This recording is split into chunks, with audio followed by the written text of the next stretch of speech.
Baik, Assalamualaikum warahmatullahi wabarakatuh. Kawan-kawan, senang sekali kita dapat berjumpa kembali. Untuk kali ini, saya, Mas Brans, akan mengangkat tema yang berbeda dengan yang sudah Mas Brans sampaikan pada video sebelumnya. Pada video sebelumnya, Mas Brans sudah berdiskusi dengan kawan-kawan mengenai wangsalan, baik itu wangsalan yang terdiri dari satu baris, yaitu wangsalan petinan, atau wangsalan yang terdiri dari dua baris, atau biasanya wangsalannya terdapat dalam teks sinden atau sindenan. Untuk kali ini, Mas Brans ingin mengangkat tema terbaru, sebetulnya bukan terbaru, tapi terpopuler. Tapi baru-baru ini kita sadari kalau sebetulnya banyak sekali yang kesulitan dalam mengucapkannya. Apa itu kawan-kawan? Kita akan berbicara masalah penggunaan huruf palatal dan penggunaan huruf dental.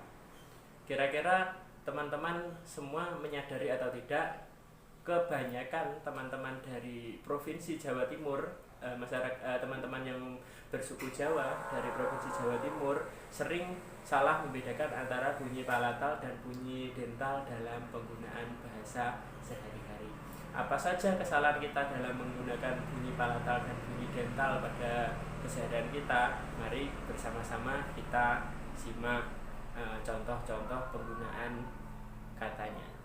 Oke kawan-kawan, untuk contoh yang pertama kita akan menggunakan contoh huruf do. Dalam bahasa Jawa, dalam aksara Jawa, huruf D itu terdapat dua huruf D. Yang pertama adalah do, D, H, A. Yang kedua adalah do, D, A. Oke, apa perbedaannya kawan-kawan? Bukan masalah huruf H atau ada hanya atau tidak ada hanya. Perbedaannya terletak pada sumber bunyinya, asal muasal keluarnya bunyi.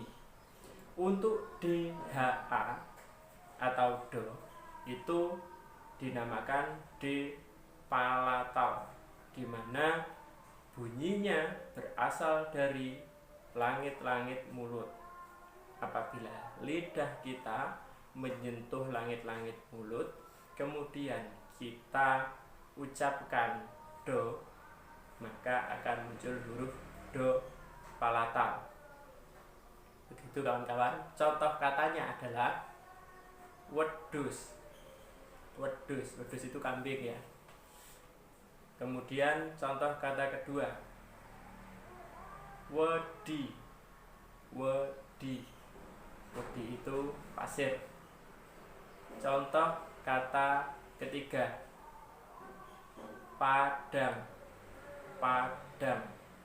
Padang itu terang. Kemudian contoh D dental. D dental sumbernya atau tempat keluarnya huruf bukan dari langit-langit, akan tetapi dari gigi.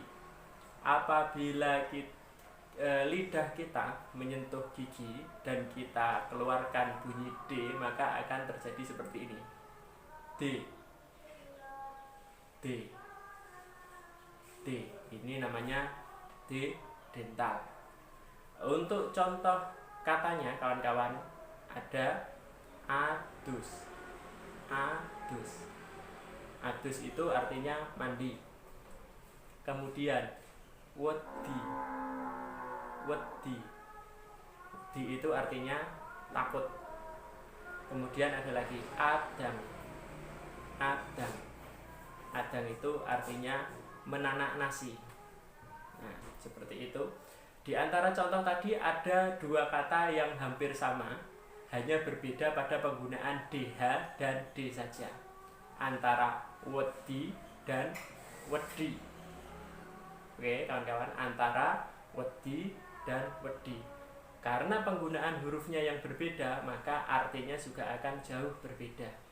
Wedi tadi artinya pasir, dan wedi artinya takut. Ya, seperti itu. Kita lanjut kepada contoh berikutnya.